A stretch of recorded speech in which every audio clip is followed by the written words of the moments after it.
नमस्कार, बहुत स्वागत है आपका। मैं हूं आपके साथ सुचित्रा गुप्ता।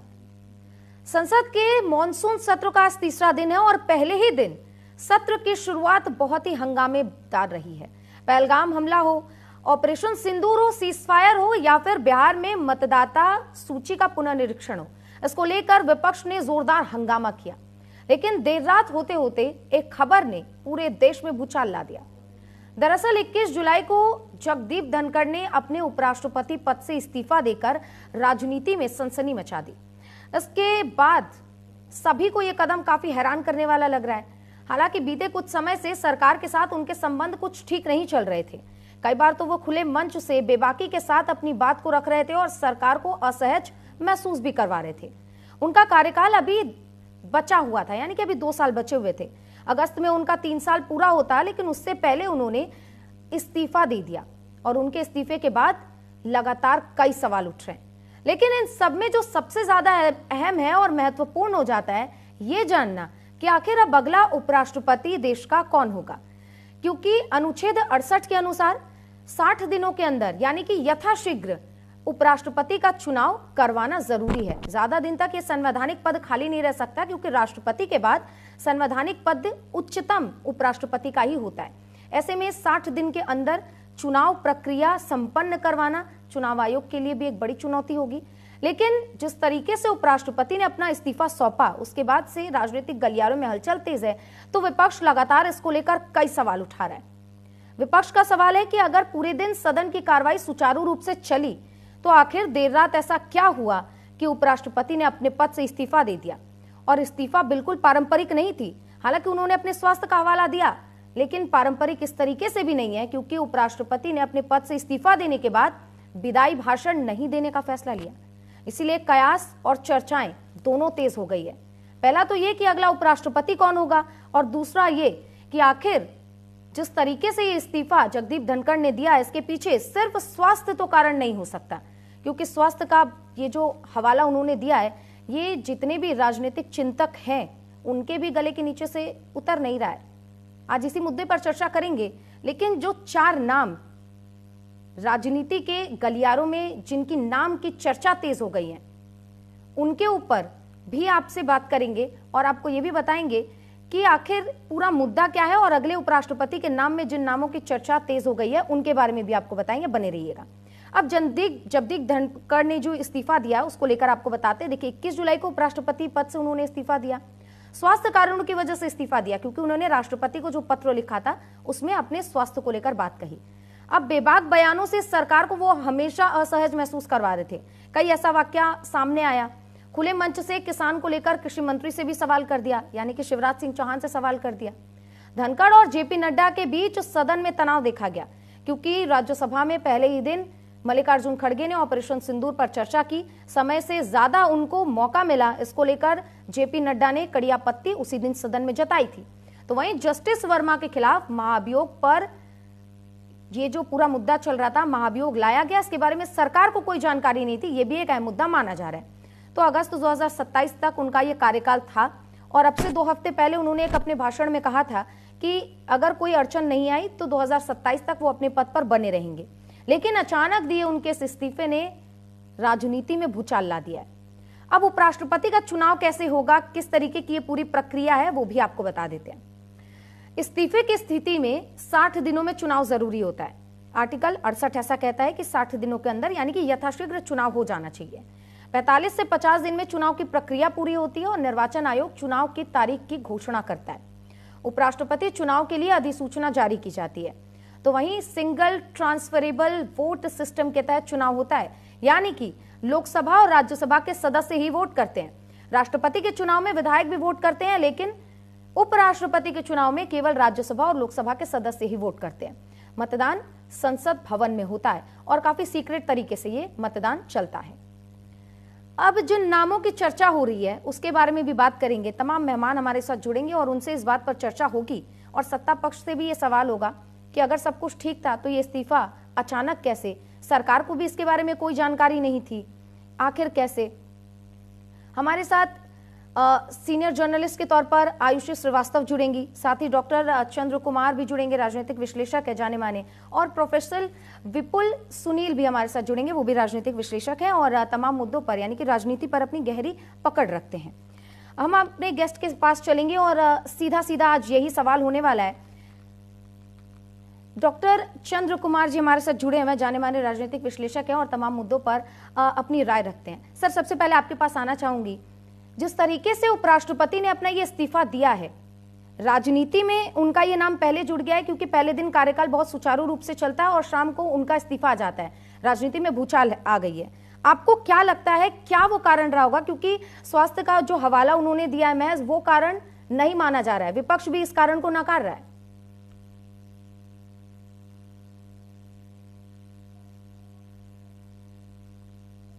चंद्र कुमार जी, आपको मेरी आवाज आ रही है? ठीक है।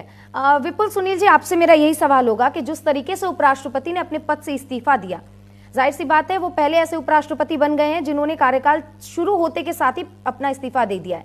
अब जिस तरीके से स्वास्थ्य का हवाला उन्होंने दिया है, ये किसी के भी गले से उतर नहीं रहा है और विपक्ष लगातार इसको लेकर सवाल उठा रहा है। आप इतने दिन से और इतने सालों से राजनीति को समझ रहे हैं, आपका विश्लेषण क्या कहता है? नमस्कार। निश्चित तौर पर जो आपने बातचीत की शुरुआत में ही कहा कि ये किसी के गले से ये बात उतर नहीं रही है कि एक व्यक्ति और राज्यसभा के मतलब उपसभापति जो 4:30 बजे तक काम कर रहे होते हैं, वो अचानक से कारण लेकर के आते हैं रात्रि 9 बजे कि क्या नाम है कि स्वास्थ्य कारणों से इस्तीफा देना पड़ा। इसके पीछे के कारणों पर हम सब अटकलबाजी कर सकते हैं, हम सब ये जानने की कोशिश कर सकते हैं, लेकिन एग्जैक्टली जानने का काम 2-3 लोगों को है। जो राजनीति में इन दिनों बड़ा आरोप चल रहा है और खासतौर पे जिस भारतीय जनता पार्टी को लोकतांत्रिक मूल्यों के लिए और जिस पार्टी के भीतर के लोकतंत्र के लिए जाना जाता है, निश्चित तौर पर पॉपुलैरिटी के कारण, जिस व्यक्ति के कारण केंद्र में सत्ता मिली और तमाम राज्यों में सत्ता मिली, उनकी पॉपुलैरिटी ने उनको इस तरह का नेता बनाया, जन नेता है वो, कि फैसला उन्हीं के इर्द गिर्द होकर के घूमने लगता है। अब कुछ 2-3 तथ्य है जिसके थ्रू मैं आपको बात समझाना चाहूंगा, और समझाने का मतलब मैं कह सकता हूं इसको बहुत सीधे तौर पर कि ये मेरी तरफ से भी एक अटकलबाजी ही होगी। हम भी अनुमान ही खेल सकते हैं, अनुमानों जाहिर सी बात है, अनुमानों के भरोसे ही सब चल रहा है क्योंकि असली कारण अभी तक सामने नहीं आ पाया। जी। लेकिन राजनीति में क्या है कि आप देख रही होती हैं कि कई बार अनुमान के मदद से ही एग्जैक्टली बातें आ जाती हैं और वो बात कहीं ना कहीं सही निकलती है। बाद में उसका वेरिफिकेशन होने का भी समय आता है और ये भी बात क्लियर है कि एक दिन सामने आएगी ही कि जगदीप धनखड़ को अचानक इस्तीफा उनसे क्यों लिया गया। मैं तो इसको आगे बढ़कर के इस तरह से कहूंगा कि उनसे इस्तीफा लिया गया, उन्होंने इस्तीफा दिया नहीं, इसकी सुधार करते हुए। हाँ, मैं इस रूप में इसको देखना चाहता हूं। और दूसरी बात जो आपने कहा, कारणों की पड़ताल करते हुए मैं एक कारण आपको बताना चाहता हूं कि जिस राज्यसभा में जस्टिस वर्मा के खिलाफ महाभियोग का मामला आता है और उसमें सांसदों की 145 सांसदों के हस्ताक्षर से यह मामला उठता है, ठीक है। लेकिन 3:30 बजे तक उसी राज्यसभा में एक स्थिति होती है कि 63 सांसदों के हस्ताक्षर से महाभियोग का नोटिस आता है और इसकी प्रक्रिया शुरू की जाती है। हैरानी की बात यह है, आप देखिए कि वो 63 सांसद विपक्ष के हैं। जब नोटिफाई किया जाता है, नोटिस दी जाती है मतलब वहां, तो 63 के 63 सांसद विपक्ष के हैं। क्या यह बात गले से नहीं उतरी? जेपी नड्डा जी की वो बहस देख लीजिए, भारतीय जनता पार्टी के राष्ट्रीय अध्यक्ष हैं। तो इन सारी चीजों ने कहीं ना कहीं बहुत सारी कहानी को कनेक्ट करने का काम किया। लेकिन तो सर सरकार ने तो ये कहा था कि अगर महाभियोग के बारे में हमें जानकारी होती तो उसके पक्ष में हमारे जो सांसद है राज्यसभा में वो भी वोट कर पाते, लेकिन जानकारी ही नहीं थी। तो कहीं ना कहीं ये भी कयास लगाया जा रहा है कि सरकार को ये बात काफी बुरी लग गई। हाँ, बुरी लग गई। मतलब विश्वास में लेना काम होता है, ठीक बात है। जो सत्ता में है, जो सत्ता के केंद्र में है, उपसभापति ठीक है, कहने के लिए आप ये सारी बातें ठीक है कि आप निरपेक्ष ढंग से आप काम करिए, लेकिन सत्ता पक्ष को आपको बताना भी होता है। ये भी एक ड्यूटी के तहत ही आ रहा होता है, ठीक है ना, उस संवैधानिक प्रक्रिया के तहत ही। और उन्होंने बताया भी होगा, ऐसा नहीं है नहीं किया होगा। लेकिन कुछ एक उनके तौर तरीके में कुछ तो ऐसा हुआ है कि जो बात नागवार गुजरी है। जिस फसाने का जिक्र नहीं था वही बात उनको बहुत नागवार गुजरी है। और वो नागवार गुजरने के कारण जिन व्यक्तियों के इर्द गिर्द सत्ता और सब कुछ चल रहा है, उन्होंने ये मजबूर किया होगा कि नहीं आप भाई इस्तीफा दीजिए, आपने तो मतलब ये कर दिया। ठीक है। मजेदार ये है कि दूसरी तरफ जो विपक्ष पिछले लगभग 2.5 वर्षों से जगदीप धनखड़ को लेकर के तमाम तरह का, किस हद तक मुझे लगता है कि भारत के पहले उपसभापति, उपराष्ट्रपति और सभापति होंगे राज्यसभा के जिनके खिलाफ इस तरह का विरोध प्रदर्शन किया गया, वही विपक्षी पार्टियां कल से जो है इस बात को लेकर के मतलब विरोध कर रही हैं और विरोध दर्ज करा रही हैं कि ऐसा इस्तीफा क्यों हो गया, जो कल तक इस्तीफा मांगा करते थे। बिल्कुल, तो ये बिल्कुल। राजनीति की बड़ी अजीब दास्तान है। और जाहिर सी बात है, कांग्रेस ही वो पार्टी है जिन्होंने उपराष्ट्रपति के पद पर सवार होते हुए जगदीप धनखड़ का मजाक उड़ाया था। इस बात की जगदीप धनखड़ ने निंदा भी खूब की थी। ठीक है, हमारे साथ आयुष श्रीवास्तव जी भी बने हुए हैं, उनसे भी समझना चाहेंगे। सर, आपका विश्लेषण क्या कहता है जिस तरीके से राजनीति में अभी उथल पुथल देखने को मिल रही है? वैसे तो बिहार में विधानसभा चुनाव SIR का मुद्दा चर्चा में था, इसी बीच ऑपरेशन सिंदूर पहलगाम का मुद्दा चर्चा में था, अहमदाबाद का विमान हादसा चर्चा में था, लेकिन उपराष्ट्रपति का इस्तीफा उसने सबका ध्यान जो है अपनी ओर खींच लिया। आपका विश्लेषण क्या कहता है? मेरी आवाज पहुंच पा रही है? जी, जो राष्ट्रपति का जो ये इस्तीफा अभी हो रहा है और ये चर्चाएं आ रही हैं, लगभग 3 से 4 थ्योरी अभी राजनीतिक गलियारों में फैल रही है। पहला तो जुडिशियल ट्रायल पर जगदीप धनखड़ ने अपने बहुत कटु बयान किए। एक वीडियो वायरल हो रही है जिसमें ये देखने को मिल रहा है कि वह सरकार को क्रिटिसाइज कर रहे हैं। बहुत सारी ऐसी थ्योरीज हैं, लेकिन जैसा कि विपुल सर ने कहा, हम सिर्फ अनुमान लगा सकते हैं। हम सिर्फ कहीं ना कहीं कुछ ना कुछ ऐसा रीजन रहा है जो कि सरकार को जहां पर पसंद नहीं आया, तो ये बिल्कुल हो सकता है। लेकिन अगर हम ये कहते हैं, हम सीधे तौर पे कह देते हैं नहीं रीजन ही है, तो ये उपराष्ट्रपति के पद के अपमान है। तो हम बिल्कुल श्योरिटी के साथ भी नहीं कह सकते। और लगता है कि इस पर अभी कुछ समय में जो राजनीतिक विशेषज्ञ हैं और कहीं ना कहीं से तो एक पर्टिकुलर जो रीजन रहा है वो आ जाएगा।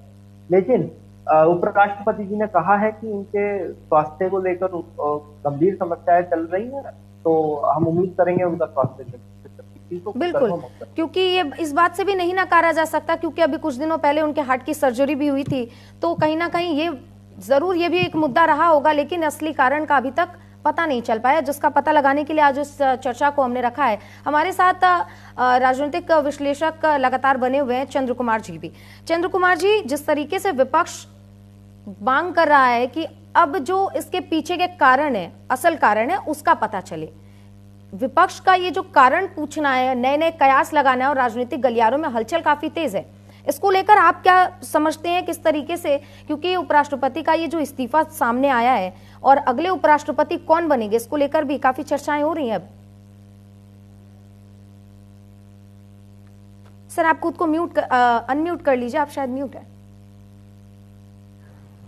नमस्कार। जहां तक मैं समझ पा रहा हूं कि जो उपराष्ट्रपति महोदय का जो इस्तीफा है, इसके पीछे 3 मुख्य कारण हो सकते हैं।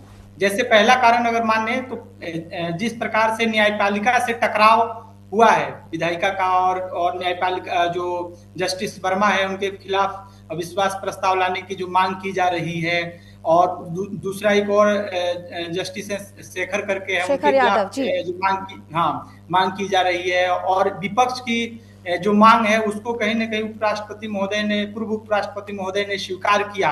एक न्यायपालिका से इसी के आधार पे उन्होंने जैसे 142 जो अनुच्छेद है कॉन्स्टिट्यूशन में, संविधान में, उसके माध्यम से बोला था कि जो परमाणु मिसाइल की संज्ञा इसको दी गई थी कि जो न्यायपालिका है वो अपने आप को सुपर संसद समझते हैं और सुपर संसद होने के माध्यम से किसी भी मुद्दे और किसी भी चीजों पे हस्तक्षेप न्यायपालिका कर सकती है।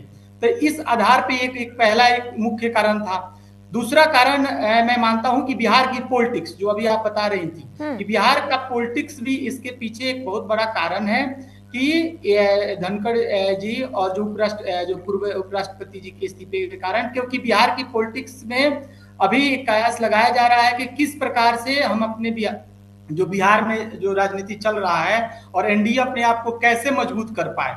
तो इसके पीछे भी एक कारण है। उपराष्ट्रपति के दौर में दौड़ में चंद्रकुमार जी, बिहार से ही आप ये कहना चाहते हैं कि कहीं ना कहीं ये जो कयास लगाए जा रहे हैं कि नीतीश कुमार को सक्रिय राजनीति से दूर कर उपराष्ट्रपति का पद सौंपा जा सकता है ताकि आगे जो है एनडीए अपना मुख्यमंत्री वहां पर बना सके, क्या एक कारण ये भी हो सकता है? बिल्कुल बिल्कुल, एक नीतीश एक राजनीतिक गलियारों से ये आ रही है बातें कि नीतीश कुमार को माननीय प्रधानमंत्री महोदय ने वादा किया था, ये राजनीतिक गलियारों का मैं आपको बता रहा हूं कि उनको उपराष्ट्रपति बनाया जाएगा, इस कारण से भी इस्तीफा उन्होंने दिया है।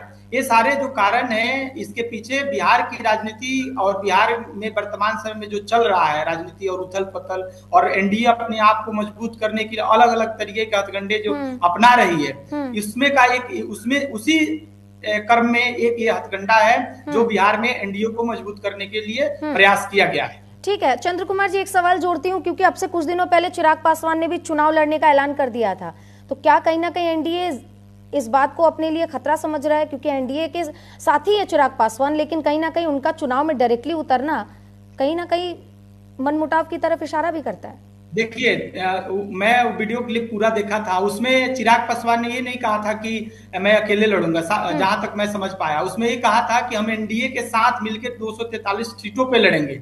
लेकिन पिछले बार अगर देखें, पिछले 2020 का अगर चुनाव देखें विधानसभा का जो हुआ था, उसमें चिराग पासवान ने एनडीए को, खासकर नीतीश कुमार को बहुत ज्यादा नुकसान पहुंचाया था।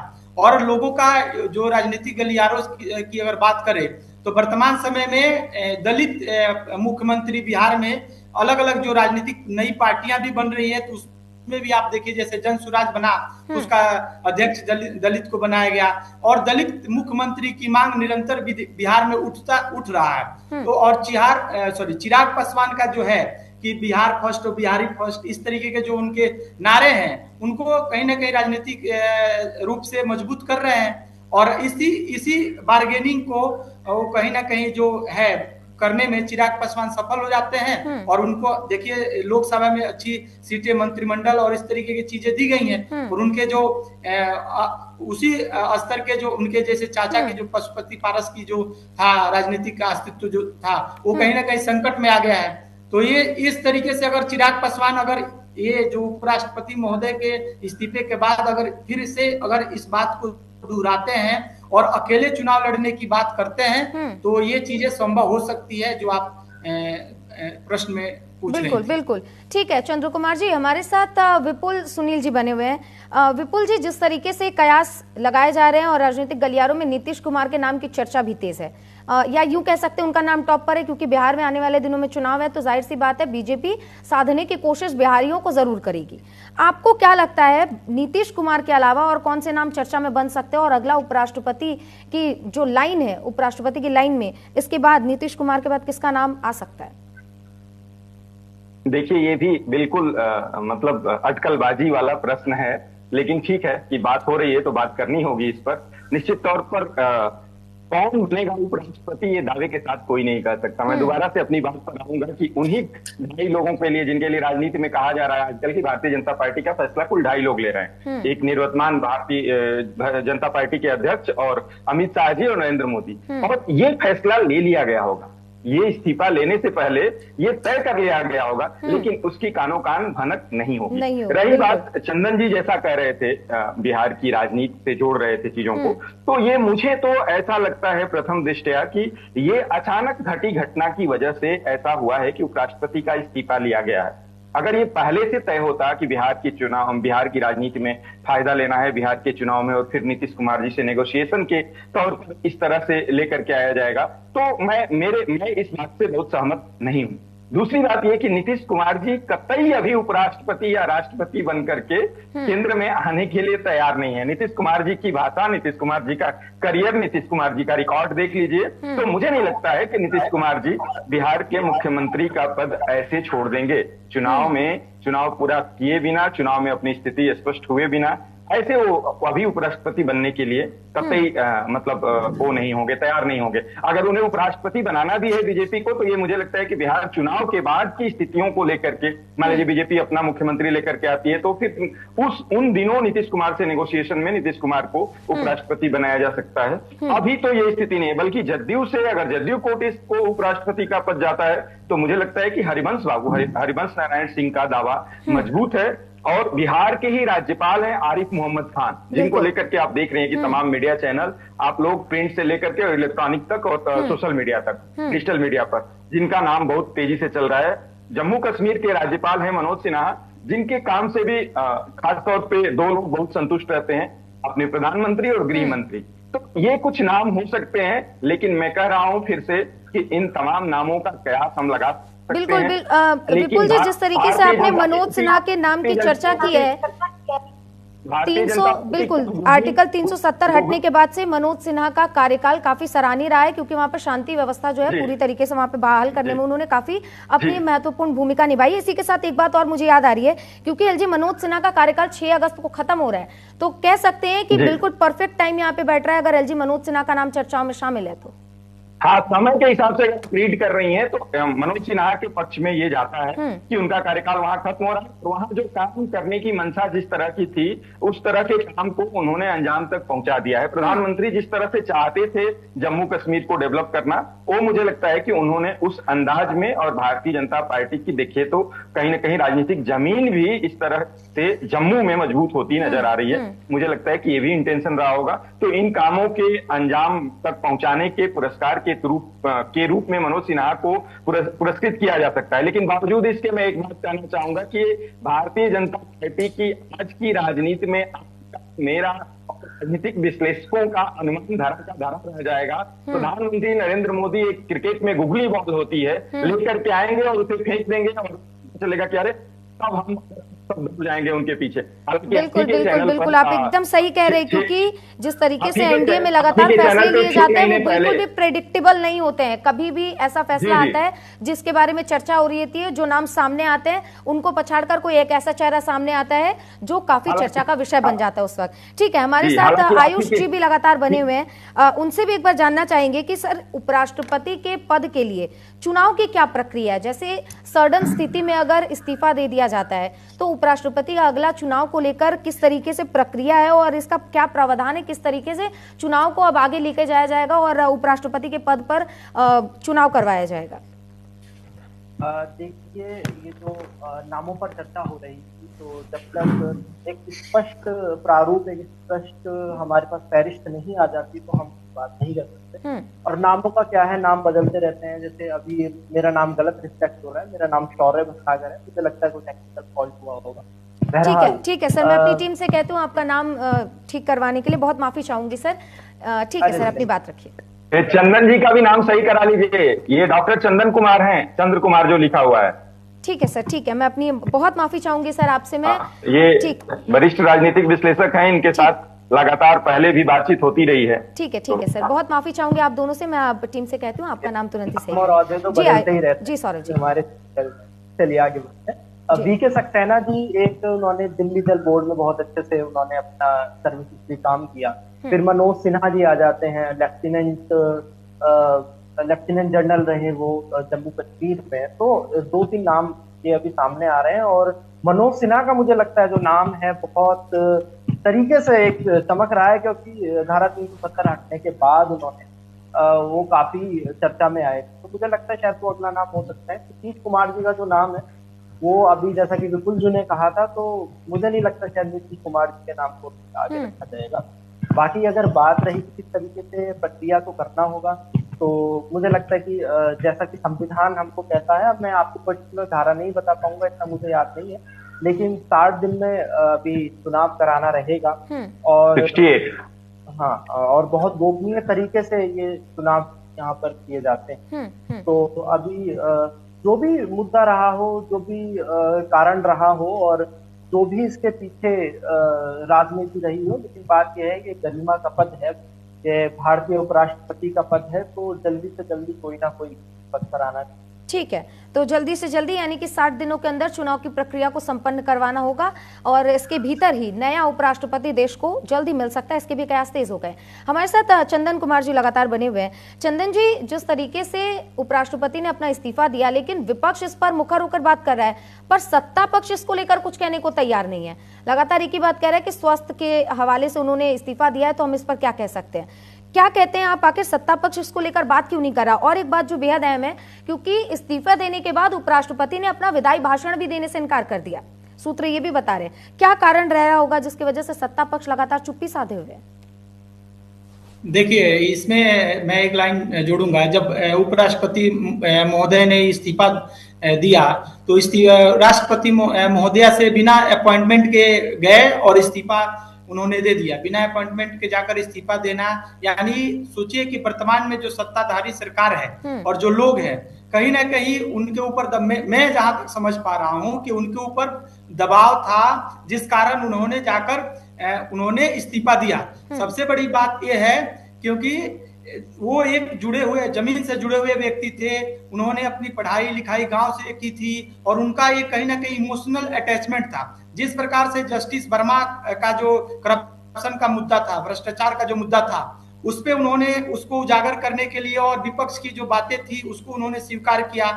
और जेपी नड्डा जी का जिस प्रकार से सदन में बोलना कि नहीं ये चीजें रिकॉर्ड में नहीं जाएगी, इन सब चीजों से कहीं ना कहीं उनके स्वाभिमान को ठेस पहुंचा, जिस कारण से उन्होंने ये निर्णय लिया कि नहीं, मैं अपनी विदाई भाषण भी नहीं दूंगा। और उनका कार्यकाल अभी मानिए 2027 तक था।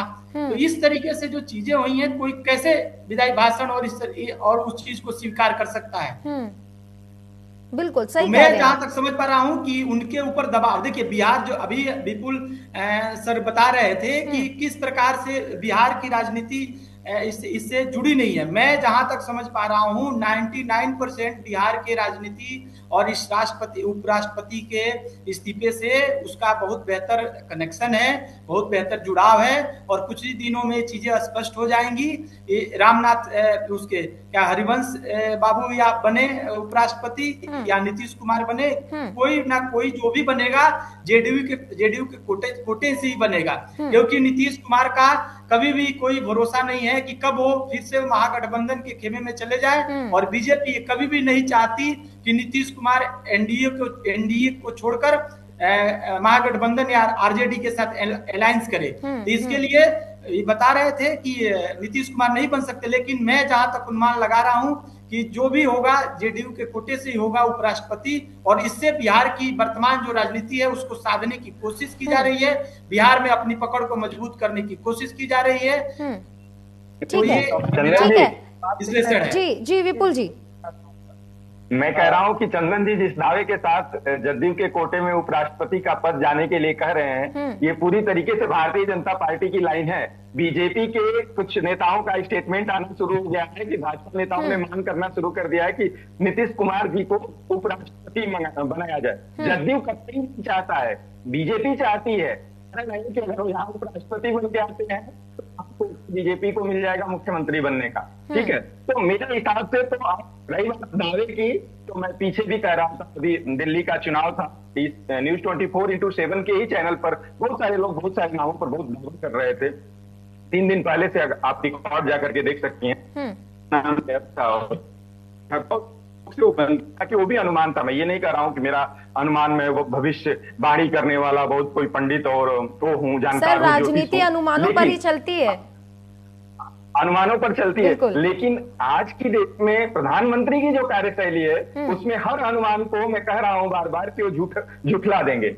हर अनुमान के बीच में बहुत अच्छी बातचीत हो रही है, बहुत अच्छा जर्नलिस्ट साहब ने भी बात की, चंदन जी ने भी बात की, सबके तथ्यों में मतलब बहुत दम है, जिसे कह सकते हैं कि बिल्कुल सही तथ्य लेकर के आ रहे हैं। मनोज सिन्हा के काम की बात हो, चाहे दिल्ली के उपराज्यपाल की बात हो, चाहे हरिवंश बाबू चूंकि उपसभापति हैं तो उनका दावा जो बनता है, या बिहार में चुनाव है तो जदयू को संतुष्ट करने के दावे की जो बात कर रहे हैं चंदन जी, वो भी बिल्कुल ठीक है, स्वाभाविक दावा है।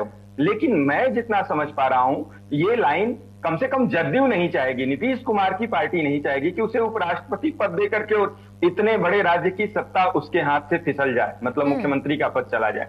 दूसरी बात ये, जिसे मैं बार बार कह रहा हूं कि हमारे प्रधानमंत्री या भारतीय जनता पार्टी के सर्वे सर्वा जो हैं वो इतनी आसानी से किसी बात को मतलब अनुमानों को सही नहीं करा देंगे। मैं कह रहा हूं सत्ता के गलियारे में और अनुमानों के गलियारे में जो कुछ भी चल रहा है उस पर वो कभी भी पलीता लगा सकते हैं। तो इसलिए मुझे लगता है कि बहुत ज्यादा दावा, रिजिड होकर के दावा करना, जैसे चंदन जी ने कहा कि बिहार को ही जाएगा, जदयू के जाएगा, ये इस दौर में के नेतृत्व में कहना बहुत मतलब मुझे लगता है कि ठीक है।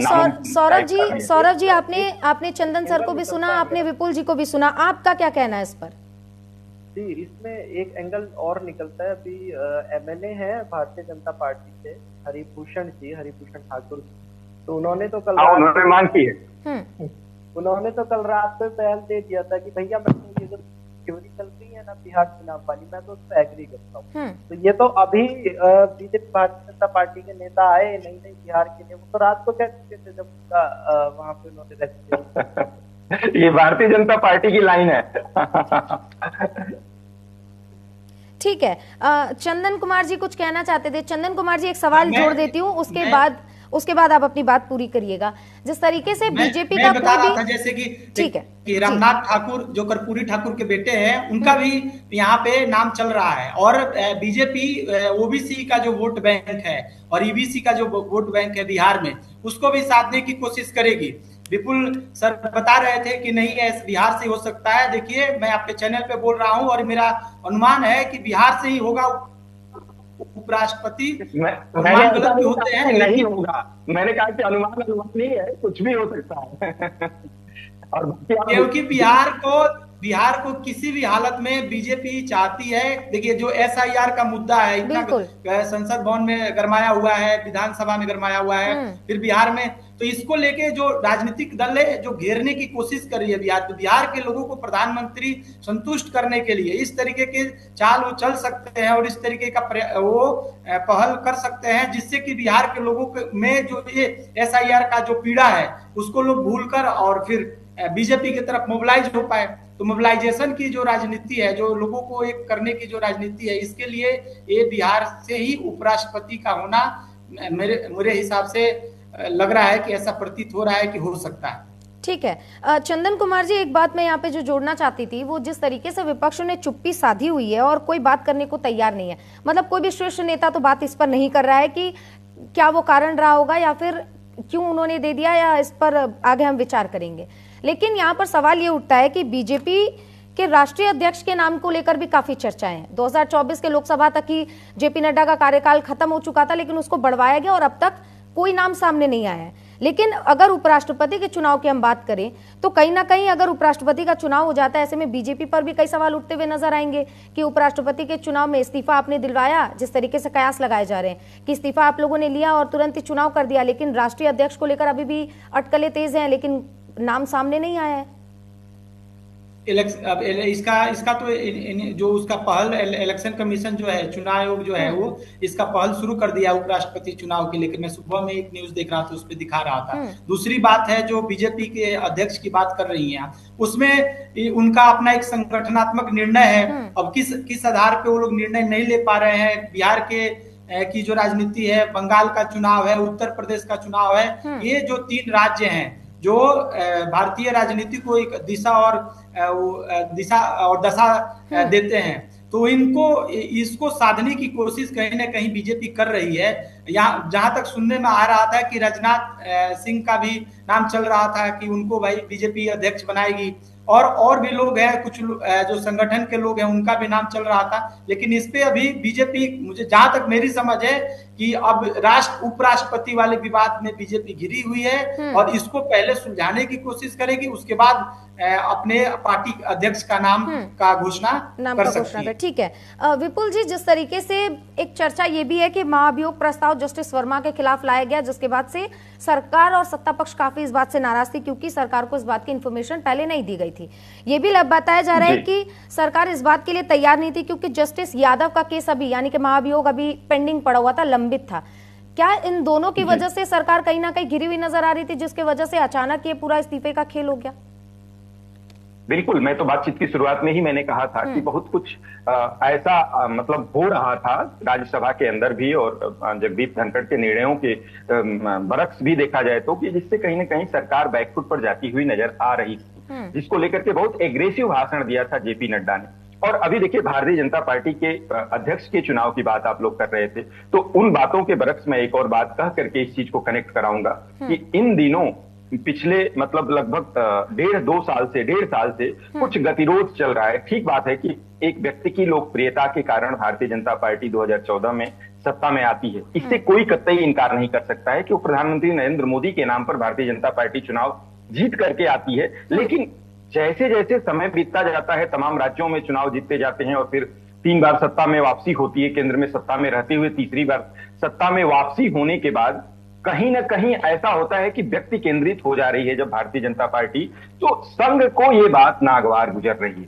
है। और संघ का नागवार गुजरना मतलब है कि एक व्यक्ति के इर्द गिर्द सत्ता का सब कुछ घूमना नागवार गुजरने में है कि वो बहुत बड़ा संगठन है, और उस संगठन का बहुत जमीनी हकीकत है कि बहुत ढंग से वो काम करते हैं। ढंग से काम करने का मतलब भारतीय जनता पार्टी के लिए मैं राजनीतिक बात कर रहा हूं कि उनके चुनाव के लिए वो जमीन तैयार करते हैं, उस पीच पर ये जाकर के बैटिंग कर रहे होते हैं। तो और उनको कहीं ना कहीं इग्नोर किया जा रहा है। पिछले दिनों प्रधानमंत्री के फैसलों में ये साफ नजर आता है कि प्रधानमंत्री वन मैन आर्मी बन चुके हैं। तो ये कुछ न कुछ खिचड़ी अंदर अंदर बहुत पक रही है, जो भारतीय जनता पार्टी और संगठन जिसे हम कह रहे होते हैं राष्ट्रीय स्वयंसेवक संगठन के बारे में, संघ के बारे में, और उसके और अनुषंगी संस्थाओं के को लेकर के। तो ये सब कुछ खिचड़ी के बीच ही ये भी धमाका आता है उपराष्ट्रपति वाला। तो इसके भी इस इस्तीफे के पीछे भी ये सारी चीजें भी, अगर आप इसकी रीडिंग करेंगी बहुत तह तक जाकर के, तो ये सारी चीजें भी आएंगी, आ रही हैं। और अब उस गतिरोध को आप या तो संघ प्रमुख समझ रहे होंगे, या तो प्रधानमंत्री समझेंगे, या तो अमित शाह समझेंगे, या भाजपा के राष्ट्रीय अध्यक्ष जो हैं वो समझेंगे। उन लोगों तक ही ये बातें हैं। हम लोग अनुमान और कयास लगा रहे हैं, जैसा कि मैं शुरू से ही कह रहा हूं कि पूरी की पूरी डिबेट ही आज वाली उपराष्ट्रपति के इस्तीफे के बाद जो भी बातचीत हम लोग कर रहे हैं, सब में कहीं ना कहीं अनुमान ही लगाया जाएगा। अब मैं चंदन जी की एक बात का भी जवाब देना चाह रहा था। चंदन जी ने कहा कि बिहार से ही होगा। मैंने इनकार नहीं किया कि बिहार से नहीं होगा। मैंने ये कहा कि अनुमान में वो भी है। मैंने कहा कि एक प्रायिकता बिहार से होने की भी है, और मैंने नीतीश जी से ज्यादा दावा हरबंश बाबू का बताया में रहते उनका हो सकता है। मैं कतई इनकार नहीं कर रहा हूं। मैं कह रहा हूं कि कई हमारे दावे रखे रह जाते हैं, धरे रह जाते हैं। इसकी भी पॉसिबिलिटी है। निश्चित तौर पर मौजूदा परिदृश्य में बिहार को फायदा मिलने की संभावना दिख रही है। बिहार को उपराष्ट्रपति पद जा सकता है, चाहे वहां के राज्यपाल को ही ला करके बना दिया जाए, या उपसभापति जी को बना दिया जाए। नीतीश जी नहीं बनेंगे, मैं इस पर असहमत था।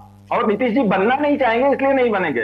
बनना अगर चाह ले तब तो बीजेपी तुरंत बैठी ही है कि तुरंत आइए भैया आपको उपराष्ट्रपति बना देते हैं और उधर हम बैटिंग करते हैं। क्योंकि बीजेपी की तो मंशा है कि बिहार में बीजेपी का हमें मुख्यमंत्री चाहिए। जाहिर सी बात है, आपकी अटकलें और आपका जो अनुमान है और आपका जो विश्लेषण कह रहा है, एक तरीके से ये भी सही है, और जो चंदन कुमार ने पूरे चीजों को सामने रखा वो भी एक तरीके से सही माना जा रहा है। आयुष जी, आपके पास आना चाहूंगी, क्योंकि प्रधानमंत्री नरेंद्र मोदी 2 देशों के दौरे पर आज रवाना हो रहे हैं।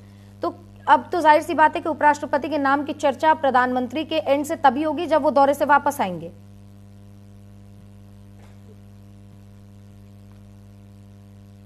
शौर्य जी, आपको आवाज आ रही है?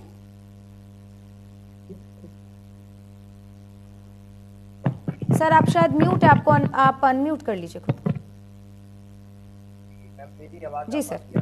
हाँ जी बिल्कुल। अभी जैसा कहा कि हम सिर्फ और सिर्फ अनुमान लगा सकते हैं और नाम स्टैंप लगा सकते हैं। और आदरणीय प्रधानमंत्री जी वैसे भी कम ही बयानबाजियों पढ़ते हैं, तो कम ही बयान देते हैं। बट मुझे लगता है जैसे ही प्रधानमंत्री जी आएंगे और वैसे इलेक्शन प्रक्रिया शुरू भी कर देंगे, तो अभी ये एक क्यूरियोसिटी का विषय है कि कौन अगला होगा।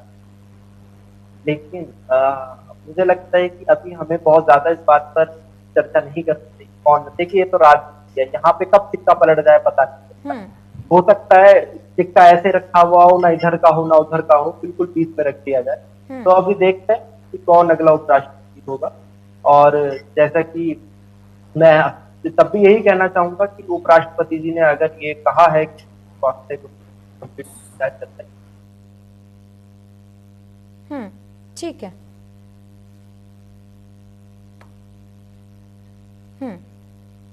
ठीक है। देखिए, एसआईआर को लेकर बिहार विधानसभा में भी प्रोटेस्ट हो रहा है और दोनों सदनों में भी जिस तरीके से आज विपक्ष ने रणनीति बनाई थी कि प्रदर्शन करेगी, ये तस्वीरें हम आपको दिखा रहे। देखिए, काले कपड़ों में सांसद जो है वो प्रदर्शन कर रहे।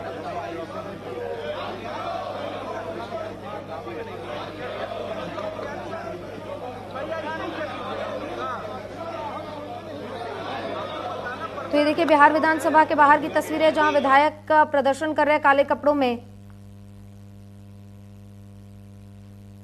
तो वहीं लोकसभा में भी प्रदर्शन की रणनीति विपक्ष ने तैयार की है, जहां संसद भवन से विजय चौक तक काले कपड़ों में विपक्ष, देखिए काली पट्टी बांधकर विपक्ष लगातार तैयार हो रहा है और प्रदर्शन करने की तैयारी है, यानी कि मार्च निकलने की तैयारी है।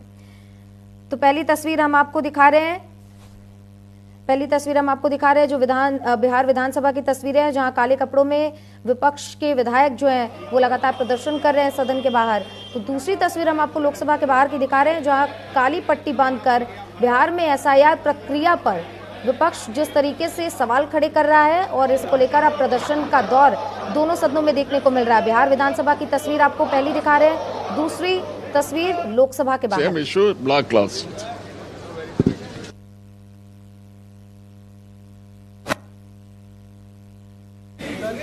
तो विपक्ष ने पहले से ही रणनीति तैयार की थी कि बिहार विधानसभा के बाहर देखिए विधायक लगातार काले कपड़ों में प्रदर्शन कर रहे हैं, तो वहीं लोकसभा के बाहर भी विपक्ष के तमाम जो सांसद है वो भी एकजुट हुए हैं और काली पट्टी बांधकर और काले कपड़ों में वो प्रदर्शन करते हुए सरकार के खिलाफ और एसआईआर प्रक्रिया के खिलाफ नजर आ रहे हैं।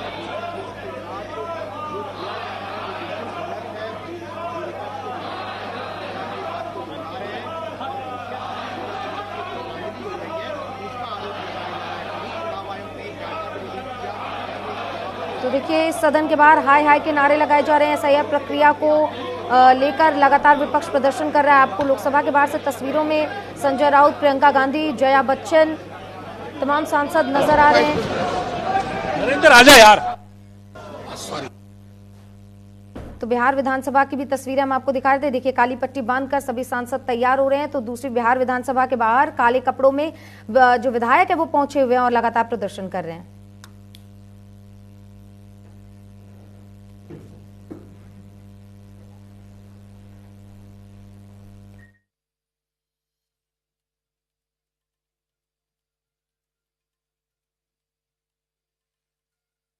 नीतीश कुमार अभिवादन स्वीकार करते हुए, और देखिए ये नीतीश कुमार की तस्वीरें जो है वो निकलकर सामने आ रही है। एक और विपक्ष का प्रदर्शन, तो सदन से बाहर आ रहे हैं नीतीश कुमार, ये तस्वीरें देखिए। और सदन के अंदर जाते हुए नीतीश कुमार की तस्वीरें। दूसरी ओर विपक्ष लगातार प्रदर्शन कर रहा है। विधायक लगातार काले कपड़ों में एसआईआर प्रक्रिया के खिलाफ प्रदर्शन करते हुए नजर आ रहे हैं। तो आज